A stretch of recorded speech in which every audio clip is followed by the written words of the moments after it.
you a woman who desires to pursue her dreams or her career or her entrepreneurship journey, but you feel a slight sense of hesitancy because you either have kids or you desire to have kids, and you kind of feel like one foot's on the gas, one foot's on the brake, and it almost feels like these two separate worlds that need separate attention. And so it's hard to really go all in either way. But I'm curious if you've ever thought about these two worlds being the very thing that brings them together. That one actually fuels the other, and you can be so confident to go all in on your dreams while also pursuing motherhood and growing your family. And that's exactly what I want to talk about today, as well as how you can sell like a mother in the most nurturing, most loving, and also most efficient way possible. So I grew up really, really believing that I was going to be a stay at home mom. Did any of you think about that ever? Yeah. Okay. Everyone thought they were going to be a stay-at-home mom. Not everybody, but some people did. And I have memories of, most of my friends growing up, they all had moms that stayed home. My mom stayed home, and I loved it. Like, don't get me wrong, I loved having a mom that was just always available. I mean, it was very convenient for me. I got to just kind of go and do what I wanted to do.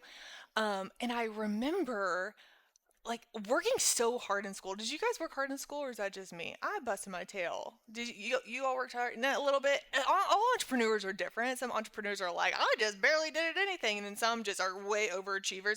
I was on the overachiever spectrum. I just busted my tail. Like I would lock myself up to study the periodic table and memorize it until my eyes were crossed. Like I would just work so hard for school.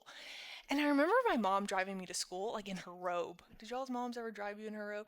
They had her robe and her cup of coffee. It was an open cup of coffee, and she just sip her coffee and driving. And I just remember thinking, like, okay, why am I working so hard if that's what my life is going to be? You know what I mean? What am I doing here? Like, okay, she's like, good luck on your test. I'm like, you just get to go home and like live your life, and I'm out here in the trenches of schoolwork. What is happening? And I also have a very vivid memory of a cheerleading practice one time. I grew up a very competitive cheerleader.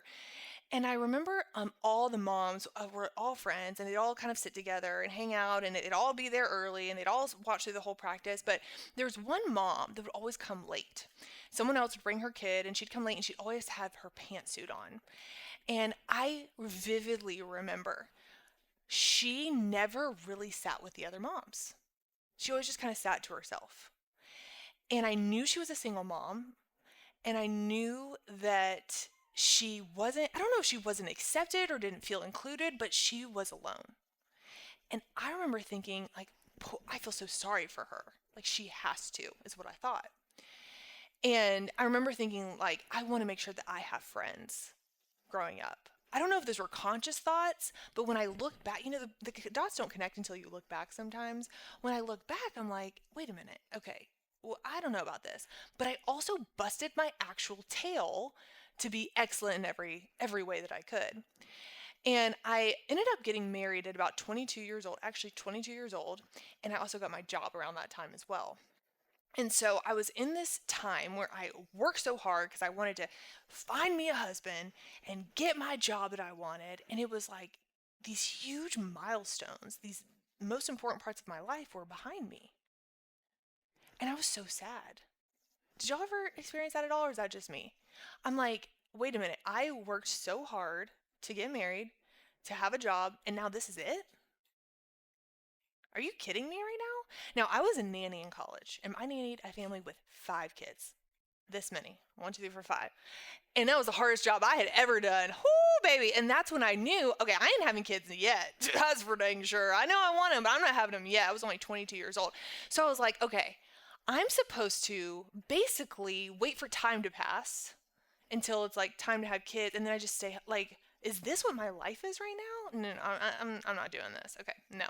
So I was in ministry, and I was doing some of the most hard physical labor of my life, like sharpening pencils and making coffee and bending over all the time, and like it just was a physical labor. And I was like, okay, I am not doing this. I'm not doing this. I'm finding a better way until I have kids, and then we'll figure it out from there. Okay.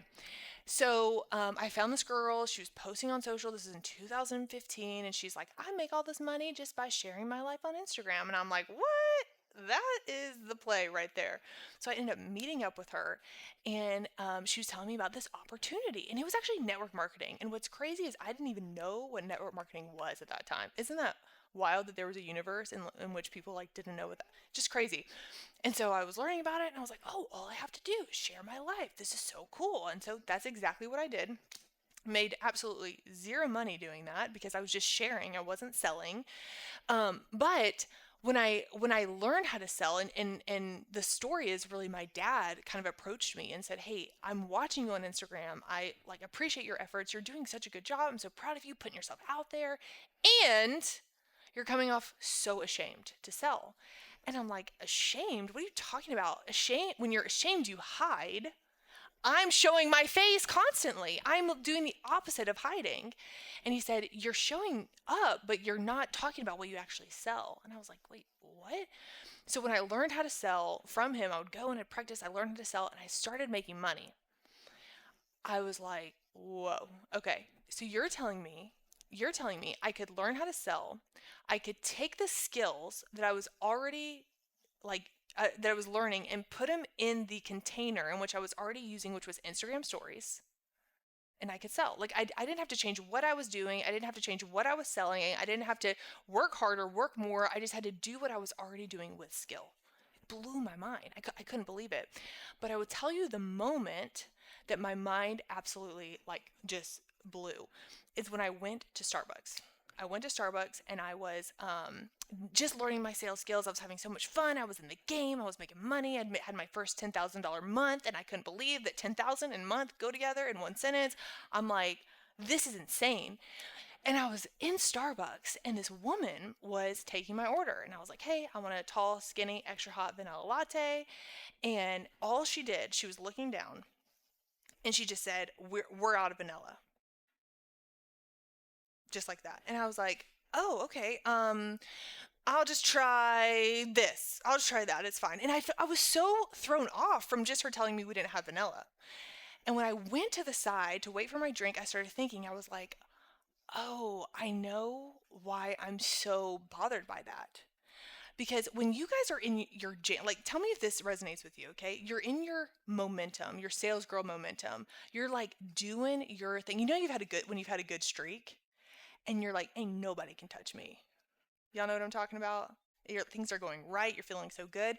I had been in that streak, like in my sales girl mode, helping people win, finding solutions for them, talking about how there is a way that they can have what they want.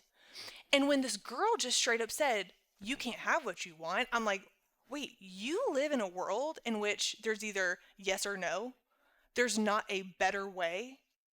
Like, if I were her with my sales girl hat on, I would say, we don't have vanilla, but here's what we do have. We have hazelnut. I'm not sure if you've ever tried hazelnut, but it will just transport you to Thanksgiving morning. I don't know if your nanny makes, that good old pie, whatever, the pumpkin pie, and she puts that hazelnut, that nutmeg. Oh my gosh, it'll take you right there, and it'll be so warm and delicious. I know that you're going to love it. That's the sales girl way, is to talk about, hey, I know you think you want vanilla. Oh, baby, there's something so much better you don't even know. That's how you just think. That's how you live. That's how you communicate, is giving people options and painting the picture of how it's so much better. And when I realized she doesn't live in that world, I was like, wait a minute. I have something like lethal up in here. So powerful, so helpful, that doesn't even just make her a better barista, but it helps her be better, have a better internal landscape to have a more fulfilling, positive life. And that's when I thought, oh crap, I have to do this. Like, I have to get this into the hands, into the minds, into the hearts of women, into people. At the time, it was just people. Now it's women. But I was like, oh my gosh, like, it was almost at the time, it felt like a burden. Because for so long, I envisioned my life as being a stay-at-home mom that drove her kid to school with a robe on. And now I felt this weight of, oh no, I'm about to have to take a totally different path. And so now for years, I lived like, but how do I do it? If I have to do this, but what if I need this? And I'm supposed to have kids. And when I, wait, how do I think if I'm not getting sleep? And how do I lead? And what if I'm out? And what if they have, like, I just lived in this land of, oh no, how's this going to work? Has that ever like resonate with y'all at all?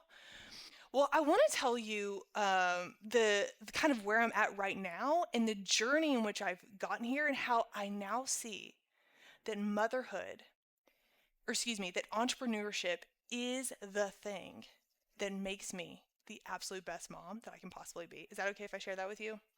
So there's a quote from Ed Mylett that says, the most insidious form of child neglect is when a parent doesn't pursue their dreams. Okay, insidious means sneaky, it means hidden, it means indirect. So why is he saying that it's sneaky and indirect child neglect when a parent doesn't go after their dreams? Well, this is my interpretation of it. Okay, it is obvious to think, okay, if I put away my dreams, then I can fully be there for my kid. Does that sound like, and logically, you're like, yeah, I can die to all of that and just fully be there and they'll never be neglected, right? But here's what I've learned in the process of entrepreneurship.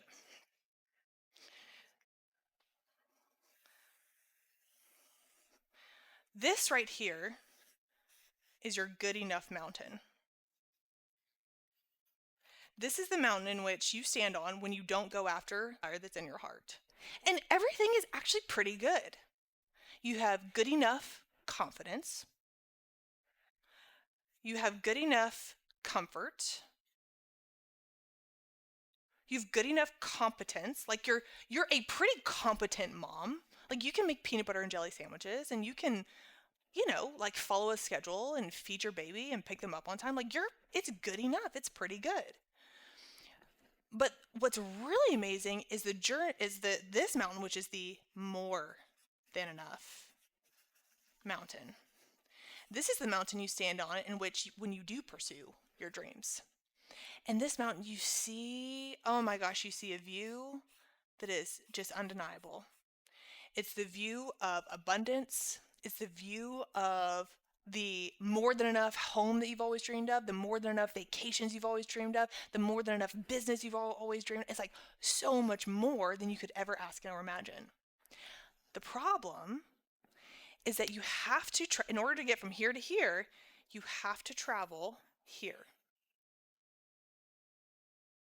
And this is called the Valley of Despair. And this is the valley.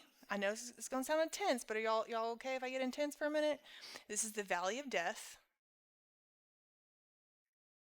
where this dies, where you die of comfort, you die of confidence, and the competence that you think you have, it just dies. It goes away. Like in order to get to the more than enough, you have to die to what it is right here. Does that make sense? Say yes if it does. And this is why this is so critical to go here before you can get here, because when you make it up here, this is what makes you strong enough to stay there. You know, people that win the lottery, they're notorious for losing it all, like within a month, because they never had to go through this to become someone that could maintain that type of money. So here's why not pursuing your dreams is the most insidious form of child neglect. Because you think that this is the mom that your child needs.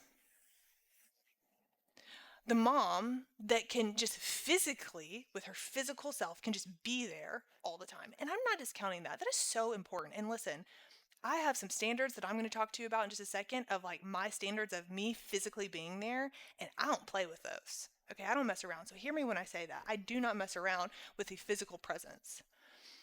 But have you ever thought about your child actually needing her? Have you ever thought about your child needing the mom that experienced this so that she could be this mom, not this mom? Like, I want you to imagine the day that your child feels rejected, and you are going to be able to look at your child and say, I've been there. I know exactly what you're feeling. The day that your child didn't make the team. Like, how many times have y'all not made a team in business world? I know I definitely have. And I'm going to be able to look at my kid and say, I see you, baby. I know exactly what you're going through. And it is in my opinion that like when you don't experience this, when you don't die to your comfort, it is harder for you to watch your child be in discomfort and you try to save them from it because you don't know how good it is for you. I know I love like the people that help me with my kids, but I notice that they try to save my kids from discomfort so much more than I do. Like when they fall or when something's not working, they're trying to fix a toy and they're getting frustrated. The TV isn't on and they're pitching a temper tantrum, and they're so quick to fix or distract. So quick to say, "Oh, let me help you. Let me do it. Let me do it." And I'm like, they don't know that that's good. They don't realize that the discomfort is the very thing that's needed so that they can become this. And I know since I've been here, anybody else been here? Can I get it? And Christina's like, "Yup, there, residing currently." Like, I have been here, and like I actually want my kids here. I want my kids to work towards making the team and maybe not make it. Yeah, of course it's going to like hurt for me to see that, and I know that's the very thing they need in order to become the person. Like, your kids need this version of you. They don't even get to experience the mom that they really actually need when you don't go through this. Now, I will say the caveat here is I really do think that this is for, like, this message is for the mom that does have the desire in her heart. There are so many moms that don't. And that is my opinion. The way I wrap my mind around it is, if there's no desire, this is the mom that your kid needs. Like, everyone has different kids and different, like, that's who she, but if there's something in your heart, it is your duty and your obligation to go through this so that you can be the mom that your kid really needs. And I want to tell you just a couple of ways that entrepreneurship has helped me so much in motherhood and how I think it's going to help you too. Is that okay? So there's kind of three categories that I want to tell you about. One of them is called the positive plot. The positive plot.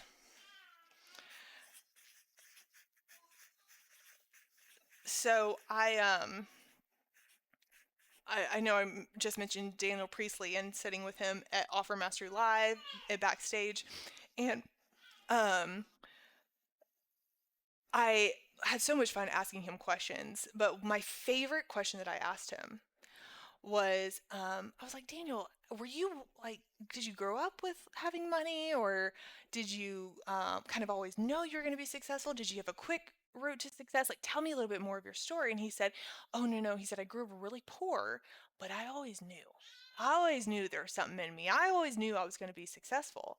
He said, in fact, there was a time where all my friends were buying lottery tickets, and I did not buy them because I knew if I won, it would ruin the plot. I knew if I won the lottery and I did become successful with my business, people would discount my success because they would say, oh, he won the lottery. And I said, I ain't ruined the plot at all.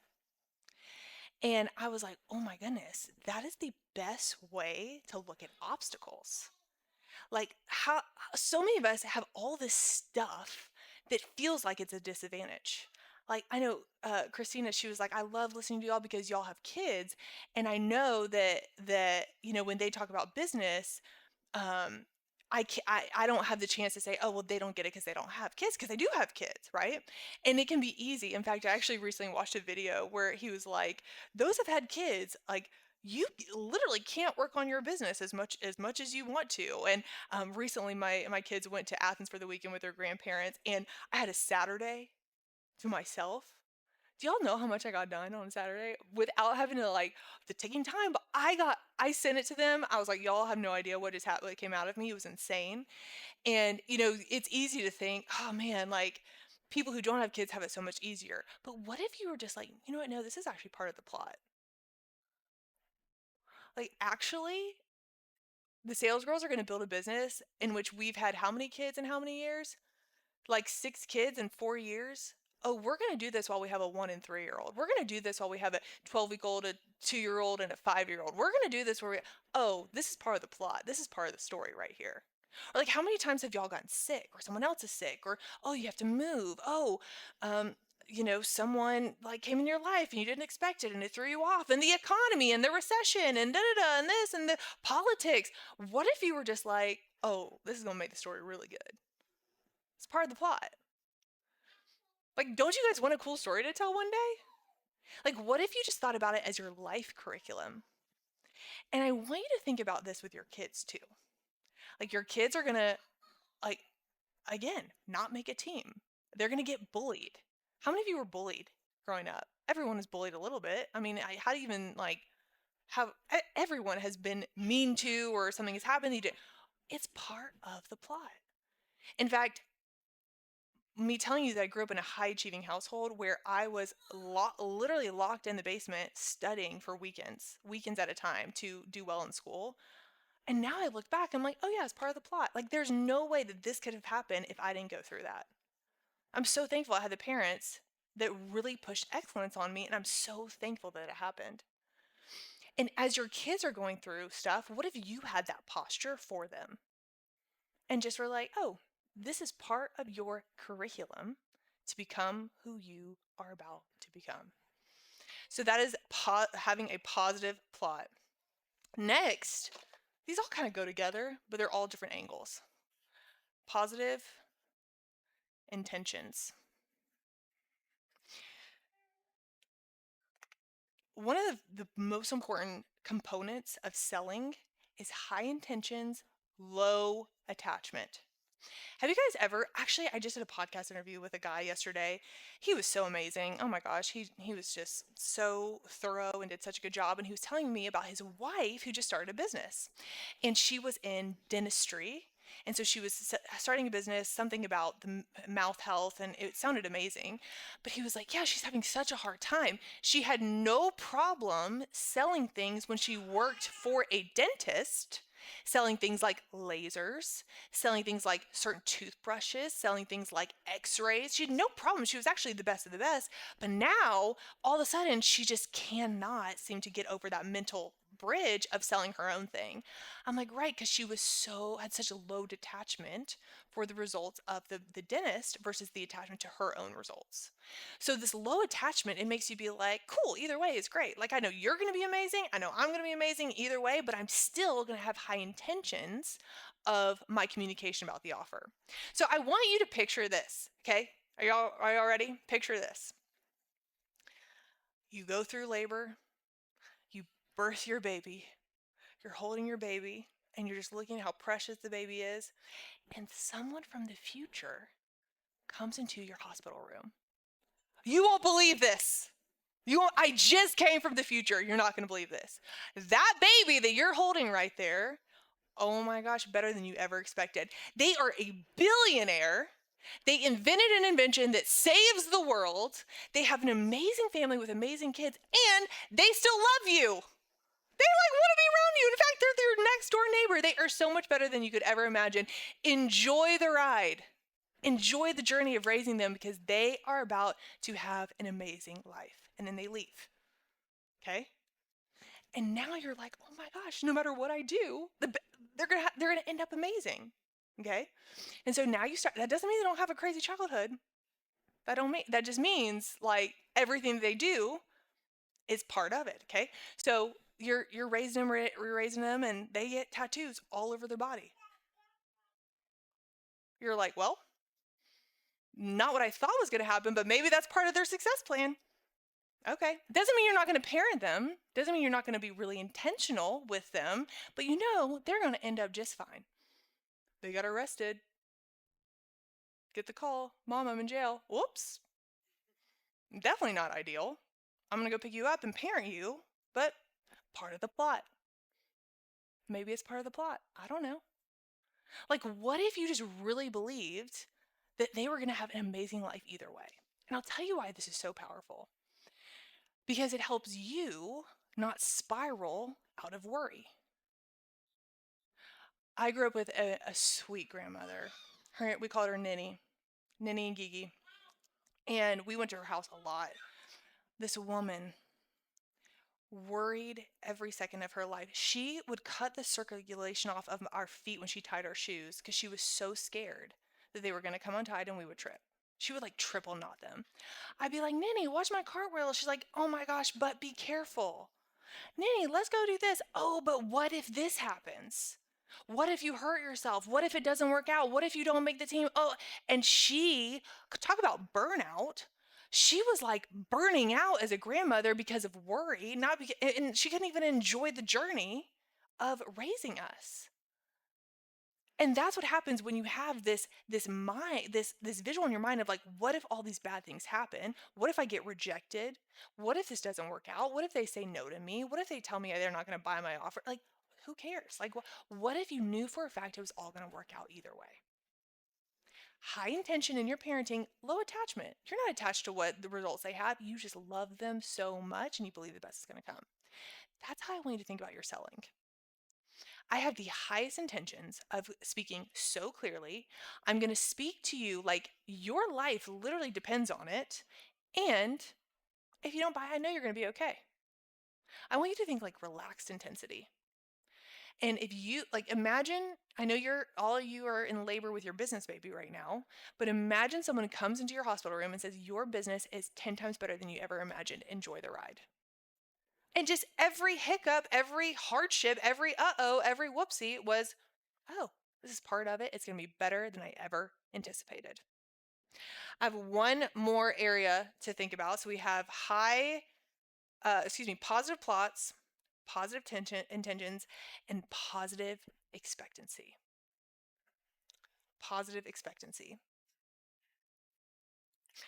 And there's really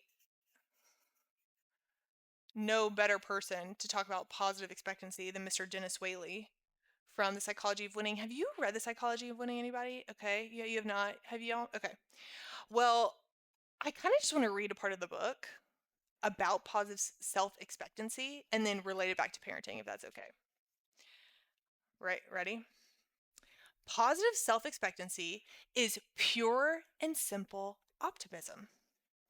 Real enthusiasm for everything you do.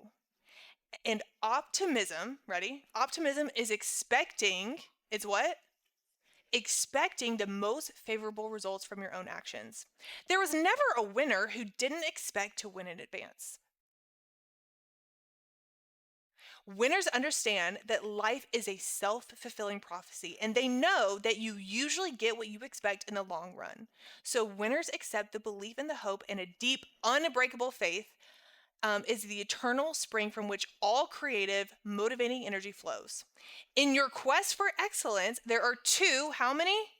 There are two powerful sets of great expectations that are affecting your life. First, there are the expectations that others that are close to you have for you, and are the expectations that you, tap to your chest and say me, that I have for myself.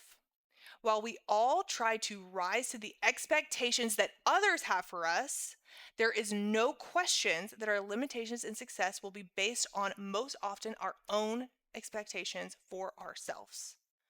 What the mind dwells upon, the body acts upon. Winners, this is my favorite, winners expect another good day, a promotion, a raise, to find a parking space, a productive meeting, and a harmonious family life. And they usually get them.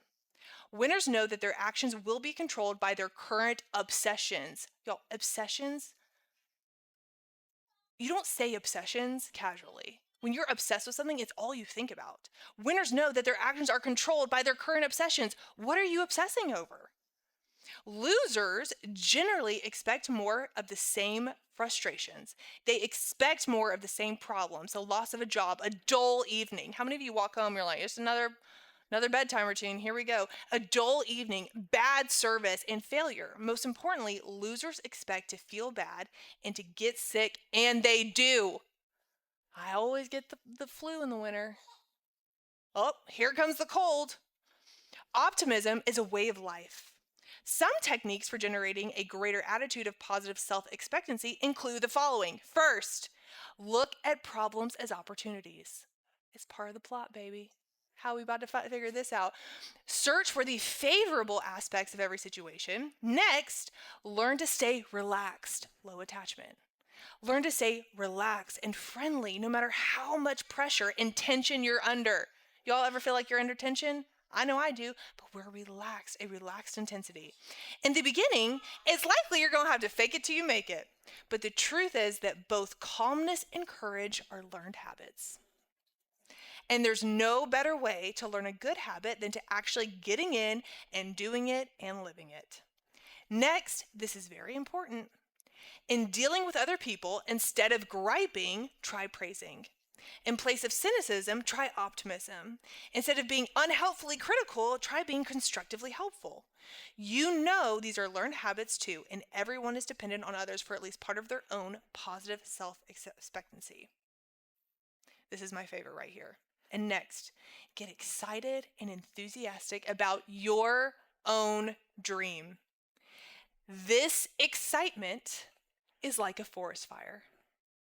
You can smell it, you can taste it, and you can see it from a mile away. Can people see your enthusiasm from a mile away? Can they? I don't know. It's a good question to ask. Everybody loves a winner. Nobody crowds around a loser's locker room. Hello, people, like wanting to be around you. Don't run around with the doomsayers who look up and shout that the sky is always falling. Optimism and realism, they go together. They are problem-solving twins. Pessimism and cynicism are two worse companions. Surround yourself with the no problem can do type with big dreams of your own, and that's why you all are sitting here today. Congratulations. It's the excitement of the big dream that carries you through the setbacks, the valley, that carries you through the setbacks of your encounters. The single most outwardly identifiable quality of a winner is positive self-expectancy, optimism. It's the key to good health, it's the key to happiness, and it puts favorable inclination towards the achievement of every goal yourself. Positive self-expectancy is the winner's edge. So let me ask you, y'all want to be in a positive self-expectant environment, right? Do you want to raise your child in a home like that?